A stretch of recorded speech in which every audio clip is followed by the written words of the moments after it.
आता आपण ह्या व्हिडिओमध्ये पण काही स्पर्धा परीक्षेवरची गणितं बघणार आहे. प्रत्येक व्हिडिओमध्ये आपण वेगवेगळ्या प्रकारची गणितं बघतोय. तर व्हिडिओ न स्किप करता बघा, म्हणजे एखादी जर स्टेप जर तुमची राहिली तर नंतर तुम्हाला समजणार नाही. प्रत्येक स्टेप काळजीपूर्वक बघा आणि नंतर न बघता या स्टेपचा तुम्ही सराव करा. तर ठीक आहे, आपण आता गणित बघूया. बघा 6/30 भागिले 4/5 बरोबर प्रश्नचिन्ह. तर काय करायचं, हे आपल्याला सोडवायचं आणि हे कसं आहे, भागाकार. ऑप्शन काय बघा, 1/4 आहे, नंतर 4/5 आहे, 1/2 आहे आणि 1/3 आहे. आता हे कसं सोडवणार, 6/30 भागिले 4/5.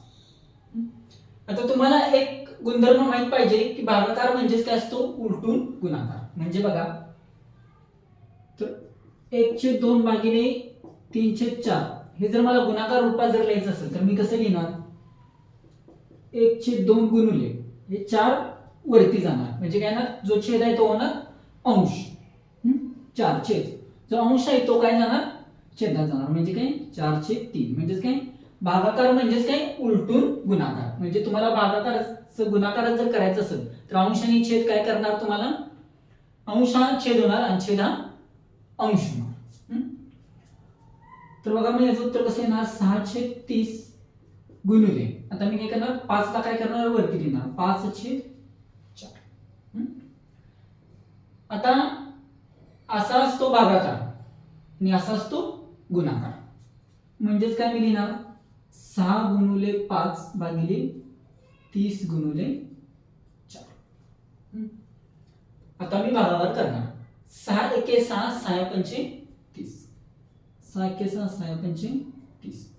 आणि हे 5 आणि हे काय 5 झाले, कॅन्सल झाले किंवा घालून येणार आपल्याला. मग राहिलं काय उत्तर, तर 1/4. 1/4 हे काय आलं, आपलं याचं उत्तर आलं 1/4. तर ऑप्शन बघा, पहिला जो ऑप्शन आहे तो आपला बरोबर आहे. तर उत्तर काय ते 1/4. तर या प्रकारचा प्रश्न आपला इथं पूर्ण झाला.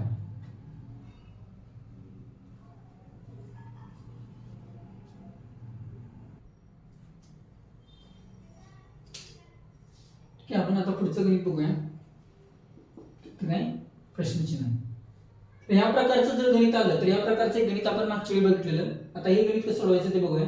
तर सुरुवात कुठून करायची, उजव्या बाजूपासून सोडवायला सुरुवात करायची, म्हणजे इकडून सुरुवात करायची. म्हणजे काय, पहिला आपण 9चं वर्गमूळ काढून घेऊया. 10 अधिक वर्गमूळ 33 अधिक 9.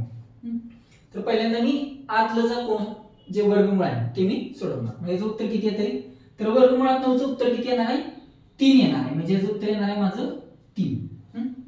तर आता 33 अधिक 3, 33 अधिक 3 किती येणार आहे, तर या सगळ्याचं उत्तर येणार आहे 36. म्हणजे आपला कसा आलं बघा, 33 अधिक वर्गमुळात 36. हे 9चं वर्गमूळ आलं 3, 33 अधिक 3 36. पण हे वर्गमूळ चिन्ह आहे तसं, 36 ला पण ते वर्गमूळ चिन्ह राहणार आहे. म्हणजे काय, 10 अधिक 36. आता 36चं वर्गमूळ किती येणार, तर बरोबर वर्गमूळ चिन्ह 10 अधिक 36चं वर्गमूळ येते 6, 10 अधिक 6 बरोबर 10 अधिक 7 ती वर्गमुळात 16. आणि वर्गमुळात 16 म्हणजेच काय येणार, 16चं वर्गमूळ येते 4. म्हणजे आपलं उत्तर काय आलं, 4 आलं. तर या प्रकारचं उत्तर कसं येतं, तर तुमचं जे शेवटची जी संख्या येते ती कशी येते, ज्याचं वर्गमूळ येतं अशी संख्या येते. अशी जर संख्या आली तर तुमचं उत्तर बरोबर आहे.